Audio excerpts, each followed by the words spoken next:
can break and you can just be out of luck because there's no one to go and reverse the transaction for you.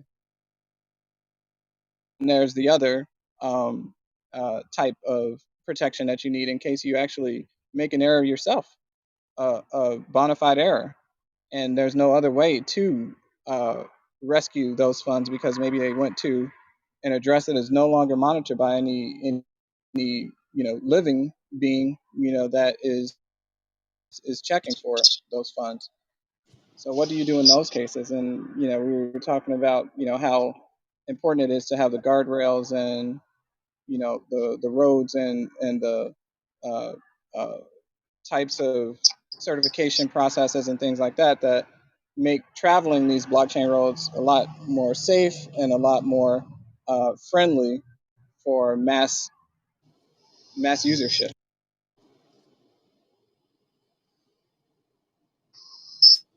and adoption. Yeah, Melvin Pettis. Yeah, and I forgot to mention earlier, but I mean, Bitcoin has been cracked through phishing techniques and, people fooling somebody into, giving their password up. But that's not the same thing as actually, you know, breaking thousands of servers, replicating these private keys at 256-bit encryption and doing it simultaneously across all these servers. That's And like I said, if it was feasible, it would take a quantum computing, and maybe even a pretty dramatically powerful quantum computing scenario. And um don't know whether it's, like I said, economically feasible. Even in theory, it might be possible.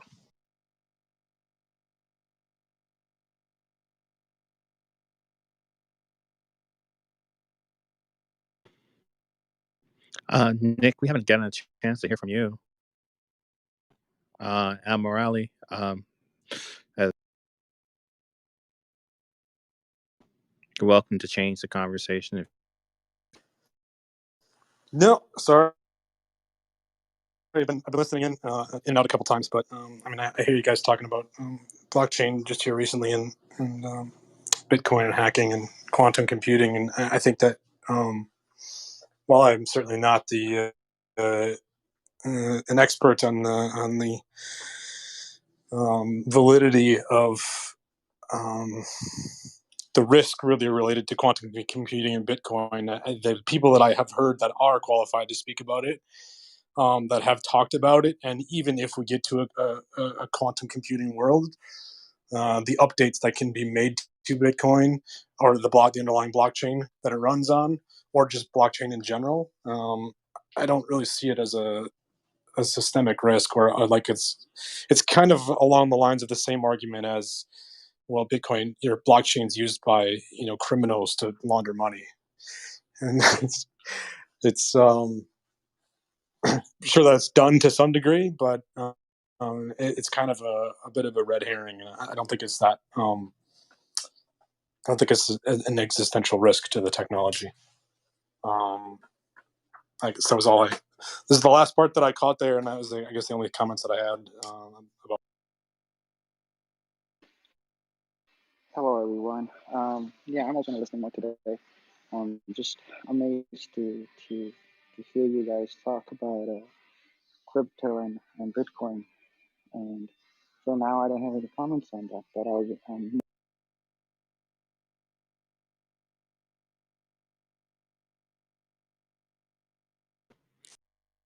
Recently, I've been going down the rabbit hole on security tokens as of late.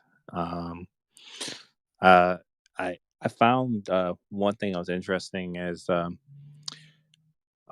lot of the people who were big as far as using Ethereum chain are moving over to like looking for other chain solutions. Tezos being one, Cardano being the other one. I'm not surprised by those two things because the founders of those organizations used to work for the Ethereum Foundation. So, but I found one a company that was kind of doing something similar to, I don't know if anyone was aware of the company called Proppy. but they were a real estate transaction platform. Um, this company is named Accor, which is AKUR, I think. Um, they're based out of Cincinnati, Ohio, and they're trying to do kind of a they're trying to do fractionalized token ownership. I don't, uh, Nick. I know this is something that you've been highly interested in for a while. And they're break right now. They're only open to accredited investors. Only have at least at the time of the recording I saw, only had like 2 properties on their blockchain to show out the use case. So it seems like they're trying to fill the supply and the demand side right now. But currently, if you just want to explore and just try the system out yourself, it's about $1,000 if you're an accredited investor per token if you want to go ahead and use it. So they have like a 3 token governance system. One being the representation of the digital asset, and the other one is being the representation of the fiat currency that's going on off. And then I think the third is for utility and governance mainly. Um, so if any changes or anything that needs to happen as far as voting or what the users want, they're establishing some of the things that EOS was trying to do with their delegated proof of stake model. Um, so I found that project quite interesting. There was another one that's not as far in advance, and then there's a third one. Melvin, actually, is happening in your backyard. There's a guy from Oakbrook that is working with doing some. I haven't dug too deep into his project yet, but he's working with um, u- using blockchain with commercial real estate as well.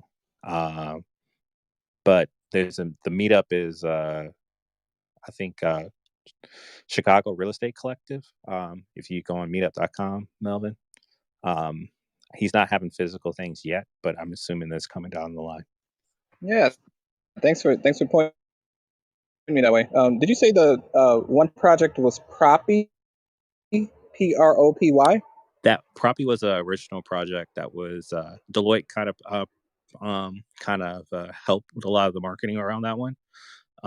Because they utilized Deloitte with some of their using some of their tools and knowledge. But they ended up the project that I'm talking about is similar to Propy, and it's called Accor, which is AKUR, I believe. Brittany, can you correct me if I'm wrong? It Accru. is a crew, AKRU, keynote. That is actually a great place to look in order to get more information. Actually, I'm calling out the keynote. It was a keynote discussion. If you just look up AKRU keynote, you can find out more information about this product where he was talking about it at the Security Token Summit. But yeah, it's actually the interface looks cleaner from my perspective than what Proppy was creating. It's it seems very straightforward on how you can invest with fractional ownership. So yeah, definitely something to look into if you're interested in that.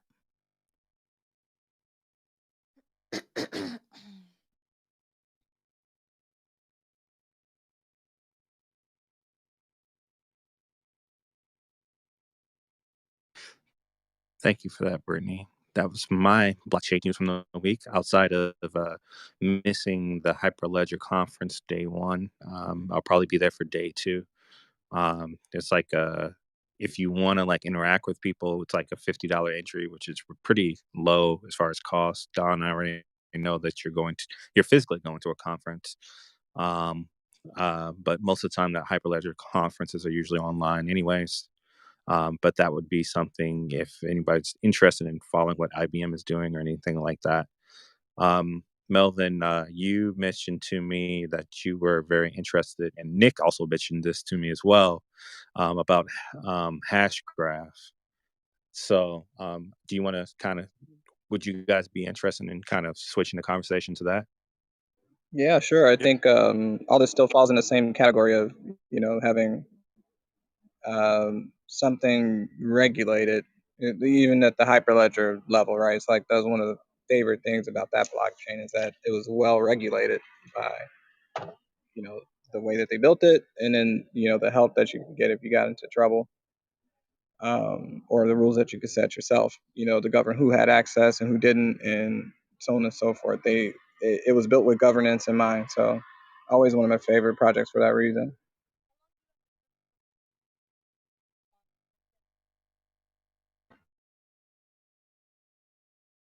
Nick, I went quiet.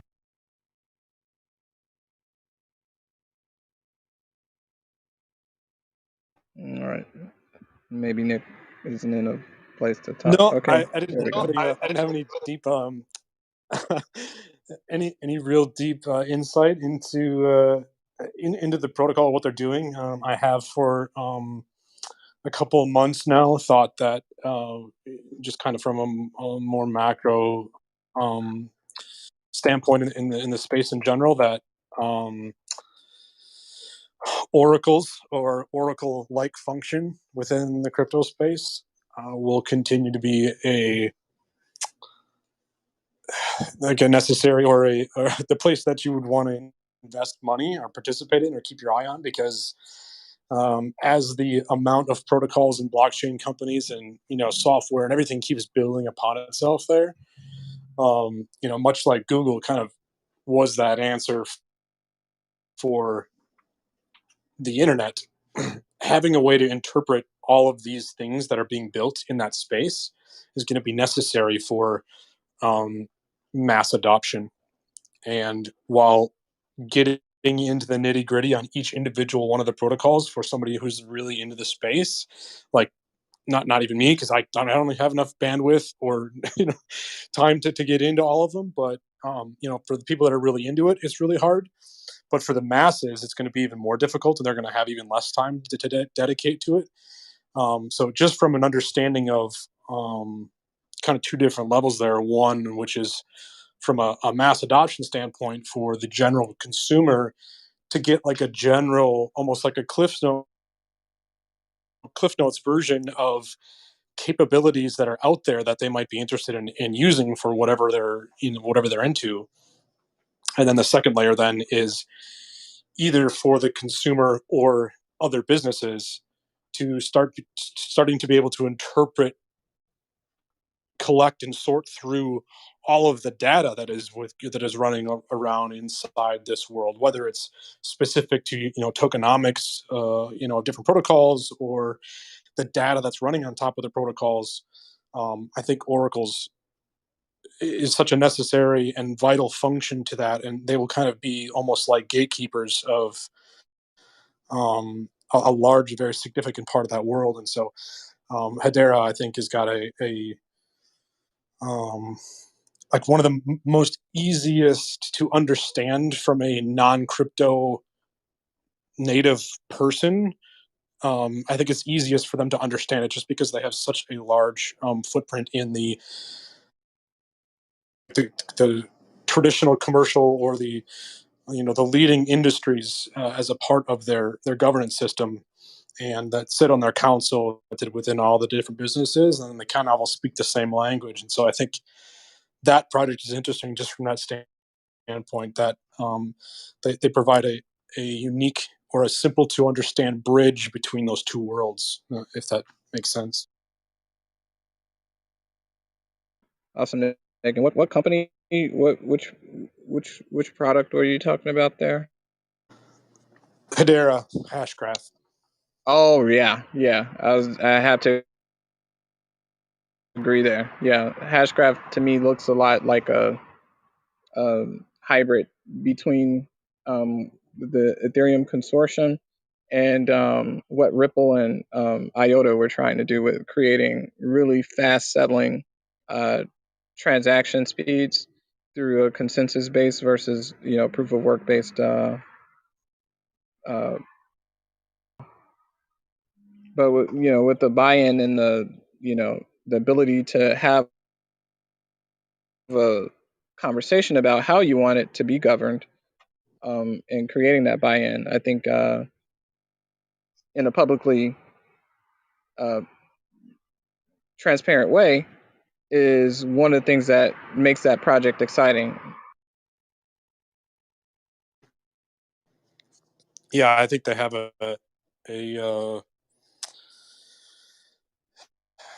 deliberate and a deliberate balance between a blockchain technology world and just a computer science technology world. um, so I think a lot of their, I mean, actually, a lot of the stuff that they're doing technology wise to transfer to get to their, at least what they claim to be is 500,000 TPS or something like that, or more than that. It's actually not happening through blockchain technology. It's happening through similar cryptographic. And if you know more about this, please. This is just my my basic understanding from the guy who's been running the project for a while, who I heard speak a couple of weeks ago. But the way that they're able to do that actually is not using blockchain technology. It's using a lot of the similar cryptographic tools and math, but it's not actually blockchain. But a lot of the governance and um, kind of management of the overall protocol and ecosystem is much like a DAO, with all of the industry participants that it's servicing being a part of kind of the direction, of what they're building there. So I think that they strike a unique balance between um, both a governance standpoint and actually having somebody that is not completely decentralized. You still need somebody that is driving the ship, but also includes everyone's input, as well as a balance between topography from a science. It's kind of balancing all of those things at the same time. I think it was a unique, um, unique in that world. Yeah. One of the things that they actually took, I remember when they first came out in like the 2017, I was like looking at it. They were advertised as not blockchains, but blockchain. It was really funny, and they were. I think it's like um, it was like asynchronous something, but I don't even want to get into the what they actually did as far as how they be able to cryptographically did it. I mean, control everything. One of the things that I saw that I think is a really big, good use case now is they actually evolved in a lot of players, and have a governance council for themselves. So that's uh, probably back when EOS was coming out in 2018, when they were talking about like governance and the importance of governance and all that kind of stuff. So the work that Thomas Cox did was probably really good for them, because then what they did was, because the play against them, at least at that time, was they're just a single organization. They got a whole bunch of, it's centralized, and for them to reach out and say, hey, no, we're not going to be that type of thing. We're going to be more of a foundation type place, and we're going to be really thoughtful about our governance system. Is a To me, Nick, what you're explaining is a really big shift. And Kurt, I know that you're trying to kind of deploy something similar as far as using. We're going to talk about oracles within using the associations as well, and using them to help guide either different types of governance issues as.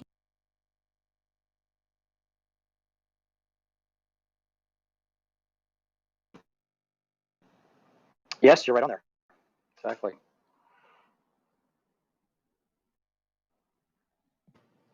More from a credentialing standpoint as opposed to a transactional standpoint. But yes. Yeah, I mean, the relationship can grow, but at the same time, the biggest pain point for them is the credentialing. Is are they getting validated workers, and that's the big pain point for that you're solving. But I know that the blockchain project that I was part of, that the biggest pain point, even for those associations, was credentialing for them and tracking of said credentials.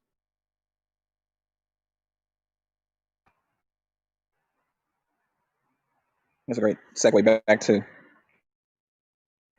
I think what Kurt originally mentioned, Marcus, around the idea of oracles and how I think that's and we kind of touched on the last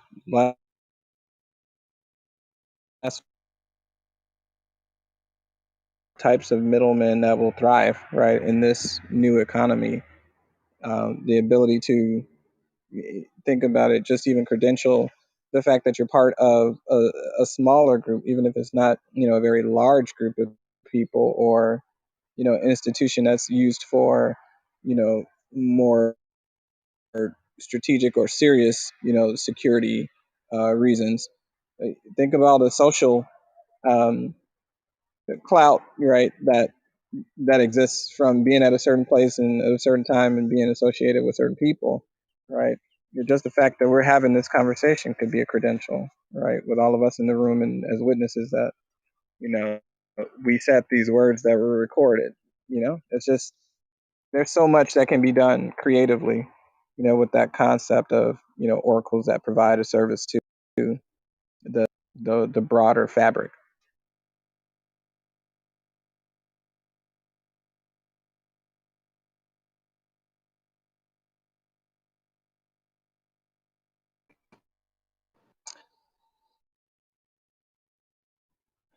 Sorry, Marcus. I think I was you, clapping in you're going to say agreement. something there. Sorry. Oh,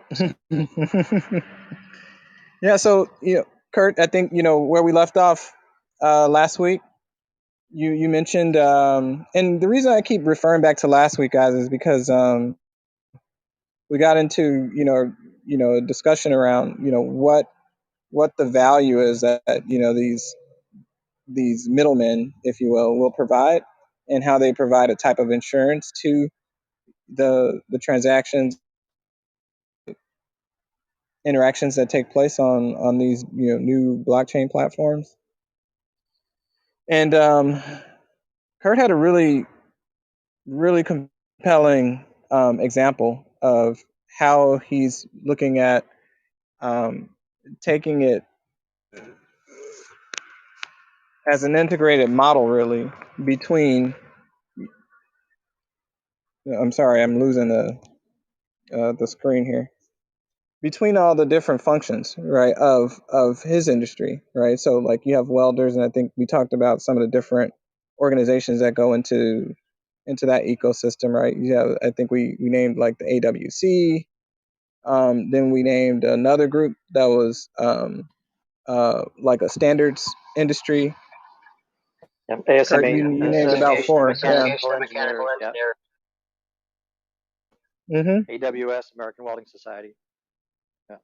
Yeah. So and then you're looking at tying all those together so that you have, and we called it like an information supply chain, but you have provenance into the standard that was used to create the template from which the machine would use to judge its metrics, and the credentials that the person would be um, granted in order to confirm their ability to use that equipment, all the way to the end product, right? And so being able to trace an end product to all of the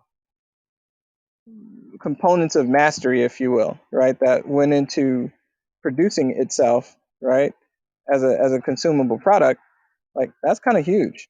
And no less than like I think a day after you had that conversation with us, Kurt, I had another friend who was contacting me about um, the body of sommeliers, the folks who go and taste and judge wine and all that stuff. So apparently it's a very sought after credential, only 171 in the world. But they're looking for ways to protect their space, right, and the quality of what they do. even though it's a little bit more subjective, there are real tangibles that can be tied to their supply chain, right? Because they offer, their critique or their assessment, right, of the wine, which is respected, but that work is done against actual vineyards, right, and for a specific time and place, and for against a palette of specific consumers. So all that is valuable, at the end of the day. And not to mention, like how the people that come after them, the folks that they train, um, you know, how you receive your credentials and who you receive them with and from also becomes, a valuable piece of information that helps people determine whether or not, that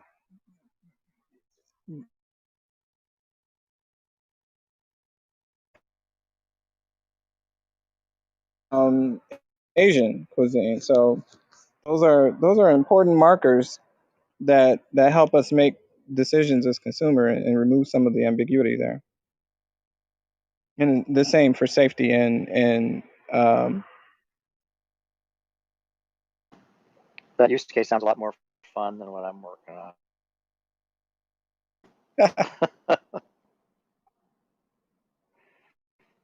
I think you just need to team up with me. We can find a way to make it fun. on. No, I'm having fun. I'm having a blast, but adding wine tasting to it makes it more interesting. Yeah. We'll connect it up. We'll figure out a way to make the blockchains talk together. And every time we get a weld right, it's like that's a shot or something.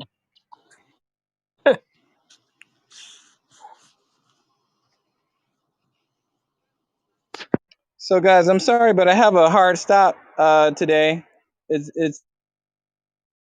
But what I was asking Marcus earlier this week was the the prospect of maybe taking nuggets of these conversations and finding ways to further connect the dots and find other examples in industry that help to resonate and to your earlier example, Kurt, find you know the leading indicators of where the industry is going. I don't think this is the last we'll see of attempts to create governing architectures and frameworks. And I really do have my eye on it because I'm in that space, working in tax and um, working in compliance. At least for the last almost 6-7 years since the blockchain stuff started. That's ironically when my career kind of landed in the risk and compliance space. But for something that sounds so boring, you'd be surprised how much um, drama is involved in being understanding how to protect the people's information and the business that we do. It's a really important part of everything we experience. You know, the enterprise supply chain or even the consumer supply chain. It was like we trust a lot of processes to work on our behalf, and you need people in that space who are taking a look at that and take it seriously and are working, day in and day out to make that a seamless experience as much as we. I'd say that's spot on. A lot of the boring stuff is what turns out to be the most opportune areas to work in. So I think you're. Thanks so much, Don. So my LinkedIn information is pretty accurate to my name. It's just M Petties, Petties. But I'm interested, however you get the information across to Marcus or Brittany, other topical areas, or especially within this regulatory and insurance kind of model, um, you're interested in learning more about. I'm pretty, being the team of people who help get these companies ready to go public. And so we see a lot, as far as, what kind of help they need to, stand up the right treasury, stand up the right tax department, things like that. And more is how closely, they are aligning themselves to SEC regulation, Wall Street regulation, and so on and so forth. So what used to be, something that was, know, frowned upon, SEC has slowly started to, migrate towards the, well, let's start off by trying to be compliant, right? And why is that important? Because we can prove through time tested techniques that, one, and two, we know what we're doing with our infrastructure, and three, we're comfortable and confident that we can be public with that and share that as a benefit, to all who are interested. And so, way back 5 years ago, I think we used to do that thought experiment about what it would look like when publicly traded companies started to offer tokens. Right? We were always assuming that that's what it's going to be. McDonald's is going to come out with a token any minute now, and they're going to make money by limiting the release of the McRib sandwich, and based on the coupons that they offer as a token, and they'll be able to predict what their stock price is going to be, just based on how they very openly manipulate, the retail market through ads and marketing, right? Before, it was not as easy to get that prediction model, 100% right. But think of how much closer you get with scenarios like that. And so here we are, and that's starting to become a more sought after, right, for these companies that are not only just going IPO, but then they're also producing a token that creates this really interesting dynamic and relationship between the product that they offer and the way they offer that product, and the confidence that they can provide to the market through. So I just appreciate all of you guys, and just looking forward to getting any information back or inquiries back on how I can be of service in that space. It's one of the areas that I'm very much researching and active in. So I do want to follow up really Thank quickly. you, Melvin. I just reached out to you on LinkedIn. I don't know if you guys Thanks, can hear Don. Yep. me. But Yeah, okay, great. I'm glad you reached out on LinkedIn, Don. We are streaming live as well on LinkedIn. So those of you who are listening in, please touch base with Melvin and anyone else who is shown here on the video. I actually linked to anyone I'm connected with on LinkedIn in the chat. So feel free to touch base with anyone there. We have been meeting on Tuesdays to talk about blockchain within the prop tech space and beyond. There's so many tangents that we can go down the rabbit hole in regards to this topic. But if you're on Twitch, if you're on YouTube watching, Periscope, Facebook, um, yeah, we look forward to having you as part of the conversation in upcoming discussions.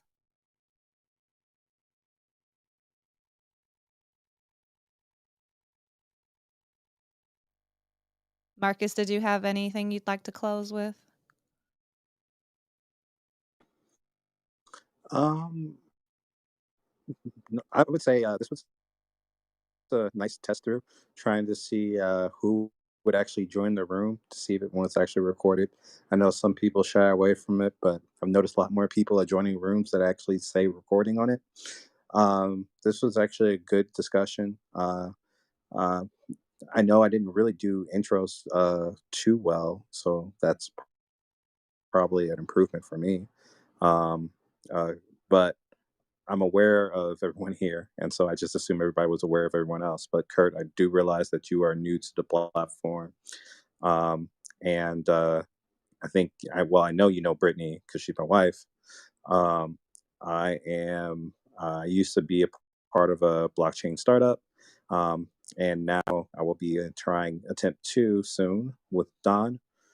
Um, and yeah, I think that is probably the quick intro for myself. I've also opened up each one of your profiles. So if you're watching the video, you will have seen somewhere at some point some information about each one of the individuals on stage.